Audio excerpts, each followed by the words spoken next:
అందరి బతుకులు సున్నమే. రాజులు మంత్రులు బలిసిన వాళ్ళు ఎవరైనా నీ మట్టిలో పంటే లేకుంటే ఇక మన్నేలే. ఓ పంచభక్ష పరమాన్నం తిని నిన్ను పట్టించుకునే వాడు లేడు. రైతు రైతు రైతో పాడుగాను నీ రాతో.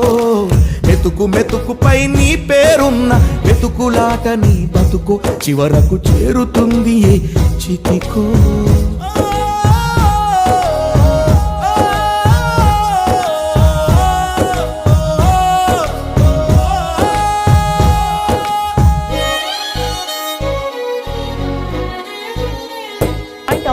విత్తనాలు కల్తీ చేసి నీ రక్తాన్ని పంచుకుంటారు. దిగుబడి రాక రేటే లేదని రోడ్డు మీద నెడతారు. కల్తీ పురుగు మందులనే నీకు